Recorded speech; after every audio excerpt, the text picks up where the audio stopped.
الشیطان الرجیم بسم اللہ الرحمن الرحیم صلی اللہ علیہ حبیبہ سیدنا محمد وآلہ وصحبہ وبارک وسلم۔ آج بات کریں گے کہ اپنی ذات و صفات کا مراقبہ کیسے کیا جا سکتا ہے، انسان اپنے آپ سے کیسے کنیکٹ ہو سکتا ہے، اپنے اندر کیسے غور و فکر کر سکتا ہے، اس کی کیا سٹیپس ہیں۔ تو اپنی ذات و صفات کا مراقبہ کرنے کے لیے 3 سٹیپس ہیں۔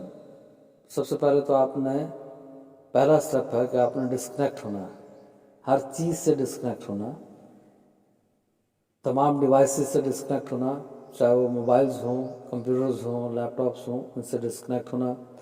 پھر اس کے بعد تمام سافٹ ویئرز اور اپلیکیشن سے اپنے آپ کو ڈسکنیکٹ کرنا، چاہے وہ واٹس ایپ ہو، وائبر ہو، میسنجر ہو، فیس بک ہو۔ پوری زندگی کے لیے کر لیں ڈسکنیکٹ تو بڑا کرم ہوگا، بڑی ہمت کی بات ہے۔ اور اگر نہیں کر سکتے تو 1 ہفتے کے لیے کر کے دیکھیں، آپ اپنے آپ سے کنیکشن محسوس کریں گے۔ تو میڈیا سے، سوشل میڈیا سے ڈسکنیکٹ ہونا، اور انسانوں سے بھی رابطہ کم کرنا۔ قطع تعلقی کی بات بالکل نہیں کر رہا، قطع تعلقی سے اللہ اور اس کے رسول نے منع فرمایا، صلہ رحمی کا حکم دیا، تو رابطہ تھوڑا کم کرنا۔ تو پہلے سٹیپ میں آپ نے ہر چیز سے ڈسکنیکٹ ہونا ہے۔ اگر آپ اپنے آپ سے کنیکٹ ہونا چاہتے ہیں تو فزیکل ورلڈ سے، اس دنیا سے آپ کو ڈسکنیکٹ ہونا پڑے گا، ڈیوائسز سے، سافٹ ویئر سے، اپلیکیشن سے، اور جو بھی فزیکل ورلڈ ہے اس سے ڈسکنیکٹ ہونا ہوگا۔ دوسرے سٹیپ میں آپ کو لائٹس آف کرنی ہے۔ جب آپ لائٹس آف کرتے ہیں باہر کی تو اندر کی لائٹس آن ہوتی ہیں۔ جب آپ کسی بڑے شہر میں ہوں، لاہور میں ہوں، کراچی میں ہوں، کسی بھی بڑے شہر میں ہوں، تو وہاں آپ کو ستارے نظر نہیں آتے لائٹ پولیوشن کی وجہ سے، تو آپ کو کہیں ڈیزرٹ جانا پڑتا ہے، کہیں نارتھ میں جانا پڑتا ہے، پہاڑوں میں جانا پڑتا ہے، نارتھ پول، ساؤتھ پول، یا کسی ایسی تنہائی والی جگہ پہ جانا پڑتا ہے جہاں پہ لائٹ پولیوشن نہ ہو۔ تو ایسے ہی اندر کے جہان اور اندر کے عالم اور اندر کے ستارے، جیسے حضرت علی فرماتے ہیں کہ تیرے اندر تمام جہان موجود ہیں، تو اندر کے جہان اور عالم اور یونیورسز تب تک نظر نہیں آتی ہیں جب تک باہر کی لائٹ آف نہ ہو جائیں۔ جب باہر کی لائٹس آف ہوتی ہیں تو اندر کی لائٹس آن ہوتی ہیں۔ اور تیسرا سٹیپ ہے کہ آپ نے اپنی آنکھیں بند کرنی ہیں۔ تو دوبارہ ریپیٹ کر دیتا ہوں، سب سے پہلے آپ نے ڈسکنیکٹ ہونا ہے ہر چیز سے، پھر اس کے بعد آپ نے لائٹس آف کر دینی ہے، اور اس کے بعد آپ نے آنکھیں بند کرنی ہے۔ اس کے بعد آپ اپنے آپ سے کنیکٹ ہو جائیں گے۔ پھر غور و فکر کس میں کرنا ہے؟ غور و فکر کرنا ہے 5 چیزوں میں، یعنی ایک اپنے جسم میں غور و فکر کرنا ہے، ایک اپنی روح میں غور و فکر کرنا ہے، ایک نفس میں غور و فکر کرنا ہے، دل میں کرنا ہے، اور دماغ میں کرنا ہے۔ تو انسان تو ویسے 2 چیزوں سے مل کر بنا ہے، روح اور جسم سے، اور جسم کے اندر ہی روح ہے اس وقت، اور دل، دماغ، نفس، یہ سب چیزیں بھی انسان کے جسم کے اندر موجود ہیں۔ تو آپ نے 5 چیزوں کے اندر غور و فکر کرنا ہے، کیونکہ یہ اپنی ذات و صفات کا مراقبہ ہے۔ تو پہلے اپنے جسم میں، پھر روح میں، پھر نفس میں، پھر دل میں، پھر دماغ میں۔ ذات کیا ہوتی ہے؟ ذات یہ ہے کہ میرا جسم جو ہے، ہر چیز جو ہے وہ ذات و صفات سے مل کر بنی ہے۔ تو میری ذات کیا ہے؟ ذات میری 2 چیزوں سے مل کر بنی ہے، یعنی میں ایک روح ہوں اور ایک جسم ہوں، تو ان 2 چیزوں سے مل کر بنی ہے۔ اور فرشتہ ہو تو اس کا بھی جسم ہے۔ تو لوگ حیران ہوتے ہیں کہ فرشتوں کا بھی جسم ہوتا ہے، تو فرشتوں کا نورانی جسم ہوتا ہے، اور ان کے اندر بھی ایک روح ہوتی ہے۔ ایسے جنات کا بھی جسم ہے، تو ان کا جسم جو ہے آگ سے بنا ہے، اور ان کے اندر بھی روح موجود ہے۔ انسانوں کا جسم مٹی سے بنا ہے، اور اس کے اندر بھی روح موجود ہے۔ تو یہ ہماری ذات ہے کہ میری ذات، جب ہم بات کریں گے کہ ذات و صفات کا مراقبہ کیا ہے، تو میری ذات کا مطلب کہ میری ذات جسم اور روح سے مل کر بنی ہے، یہ میری ذات ہے۔ اور صفات کیا ہیں؟ جو میرے اندر خوبی ہیں، جو میری 5 سینسز ہیں، میں دیکھتا ہوں، سنتا ہوں، چکھتا ہوں، اور اس کے علاوہ میں چلتا ہوں، پھرتا ہوں، بولتا ہوں، کھاتا ہوں، پیتا ہوں، یا میرے اندر علم ہے، یا میں ڈاکٹر ہوں، میں سائنٹسٹ ہوں، انجینئر ہوں، یا عالم ہوں، یہ سب میری صفات ہیں۔ یہ تو ساری مخلوق کی ذات و صفات کی بات ہو رہی ہے۔ اس کے بعد اللہ کی ذات و صفات کی بھی بات ہوگی کہ اللہ کی بھی ایک ذات ہے اور اس کی صفات ہے۔ اللہ کی ذات ہمیشہ سے موجود ہے، اور اس کی صفات بھی ہمیشہ سے موجود ہیں۔ اللہ کی ذات بھی لامحدود ہے، اور اس کی صفات بھی لامحدود ہے۔ اللہ کی ذات اور صفات کے علاوہ جو کچھ موجود ہے وہ سب مخلوق ہے، اور اللہ کی ذات و صفات کے علاوہ کچھ بھی لامحدود نہیں ہے۔ صرف اللہ کی ذات لامحدود ہے، اور اللہ کی صفات لامحدود ہے۔ باقی جتنی بھی مخلوقات ہیں، ہم سب کی ذات اور صفات دونوں محدود ہیں۔ بہرحال جتنے بھی مخلوقات ہوں گی ان سب کی کوئی نہ کوئی ذات بھی ہوگی، اور ان کی کوئی نہ کوئی صفات بھی ہوگی۔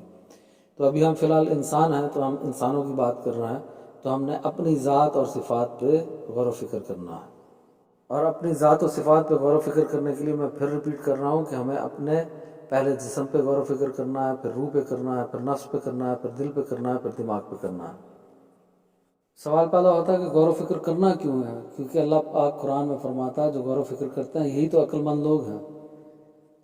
تو اس لیے سب سے پہلے اپنی ذات و صفات میں غور و فکر کرنا ہے، پھر تخلیق کائنات میں غور و فکر کرنا ہے، پھر اللہ کی صفات میں غور و فکر کرنا ہے. اللہ کی ذات میں غور و فکر کرنے سے نبی پاک صلی اللہ علیہ وسلم نے منع فرما دیا ہے. اللہ کی ذات کو صرف تسلیم کیا جا سکتا ہے، ذات میں غور و فکر نہیں کیا جا سکتا. بہرحال اللہ کی صفات میں غور و فکر کیا جا سکتا ہے. تو پہلے ہم اپنی ذات اور صفات کو پہچانیں گے، پھر تخلیق کائنات کو پہچانیں گے کہ یہ کائنات کیسے بنائی گئی، یہ یونیورسز کیسے بنائی گئی. پھر اس کے بعد ہم اللہ کی صفات میں غور و فکر کریں گے. جب ہم اللہ کی صفات میں غور و فکر کریں گے تو اللہ اپنی ذات اور صفات دونوں کی معرفت ہمیں عطا فرمائے گا، دونوں کی پہچان اللہ ہمیں عطا فرمائے گا. تو ہمارا پیدا ہونے کا مقصد جو ہے اللہ نے قرآن میں بیان کیا ہے کہ انسان اور جن کو میں نے اپنی عبادت کے لیے پیدا فرمایا، اور دوسرا مقصد بیان کیا کہ آزمائش کے لیے پیدا فرمایا. تو ہم نے اللہ کی عبادت ایسے کرنی ہے کہ ہم اس کی ذات و صفات کی معرفت رکھتے ہوں، اس کی ذات و صفات کو پہچانتے ہوں. اس لیے یہ مراقبہ بہت لازمی ہے. باقی اس مراقبے کا آپ کوئی بھی نام رکھ سکتے ہیں کہ اصلاح کا مراقبہ ہے، یا اپنے آپ سے کنیکٹ ہونے کا مراقبہ ہے، یا آپ اس کو کہہ سکتے ہیں اپنی ذات و صفات کا مراقبہ ہے. وہ نام آپ جو بھی دے دیں. یہ اس لیے بھی لازمی ہے کہ جس کو اپنی ذات و صفات کی معرفت اور پہچان حاصل نہیں ہے وہ اللہ کی ذات و صفات کی معرفت کیسے حاصل کر سکتا ہے، اللہ کی ذات و صفات کی پہچان کیسے حاصل کر سکتا ہے. تو اس لیے یہ بہت لازمی ہے، اس کو ضرور کریں، اپنے آپ سے ضرور کنیکشن جوڑیں. کسی کی عمر آپ میں سے کسی کی عمر 30 سال ہوگی، کسی کی 40 ہوگی، کسی کی 50 سال ہوگی، اور ہم نے پوری دنیا کی مینجمنٹ پڑھ لی ہے پر انر مینجمنٹ نہیں پڑھی، اپنے آپ کو نہیں آج تک سمجھا، اپنے آپ کو ہم نہیں پڑھ سکے. تو ہم نے کب اپنے ساتھ کنیکٹ ہونا ہے؟ مرنے کے بعد کنیکٹ ہونا ہے، ابھی کنیکٹ ہونا ہے. کیونکہ روح بہت بڑی عالم ہے، تو روح ہر چیز سے واقف ہے، عالم ارواح میں بھی موجود تھی، اور روح بہت پہلے بنا دی گئی تھی. جسم تو بہت بعد کی بات ہے، یہ کائناتیں تو بہت بعد کی بات ہے. تو روح کی بڑی طاقت ہے. تو روح کو پہچاننا بہت لازمی ہے کیونکہ وہ بہت بڑی عالم ہے. اس سے ہمیں حقیقت پتہ لگے گی اللہ کی ذات و صفات کی. اللہ کی ذات و صفات کی معرفت اور پہچان روح سے ہمیں پتہ لگے گی. تو جو اللہ پاک کا قرب حاصل کرنا چاہتے ہیں ان کے لیے یہ لازمی ہے کہ وہ یہ مراقبہ کریں. اس میں ہم نے پھر کیا کرنا ہے؟ تو وہ 5 چیزیں تو میں نے آپ کو بتا دی تھی. اس کے علاوہ کیا کرنا ہے کہ ہم نے اپنی انرجی کی جو ٹائپس ہیں، انرجی کی جو قسمیں ہیں، انرجی کی جو فارمز ہیں، وہ بھی ہمارے جسم میں 4 ہیں. ایک فزیکل انرجی ہے، ایک اسپرچول انرجی ہے، ایک مینٹل انرجی ہے، ایک ایموشنل انرجی ہے. ایسے ہی ہمارے جو ایکشنز ہیں اس کی بھی ٹائپس جو ہیں وہ 4 ہیں. ایک فزیکل ایکشن ہے، ایک مینٹل ایکشن ہے، ایک انرجی ایکشن ہے جس کو آپ اسپرچول ایکشن کہتے ہیں، اور ایک ایموشنل ایکشن ہے. اور یہ بات بھی سمجھنا بہت لازمی ہے کہ جب یہ 5 چیزیں، ہمارا جسم، ہماری روح، ہمارا نفس، ہمارا دل، ہمارا دماغ، یہ 5 چیزیں ایک ہی ڈائریکشن میں کام کرنا شروع کر دیں گی، ایک ہی سمت میں کام کرنا شروع کر دیں گی، تو ہر کام جو آپ کرنا چاہتے ہیں وہ ہو جائے گا، وہ پاسبل ہو جائے گا. کوئی ایسا کام نہیں ہوگا جو آپ کے لیے امپاسبل رہے اگر یہ 5 چیزیں ایک ہی ڈائریکشن میں کام کرنا شروع کر دیں. اگر اللہ کا ارادہ ہو کہ وہ کام نہ ہو وہ ایک علیحدہ بات ہے، ورنہ کوئی ایسا کام نہیں ہوگا، وہ پاسبل ہو یا امپاسبل ہو، وہ ہر صورت میں ہو جائے گا.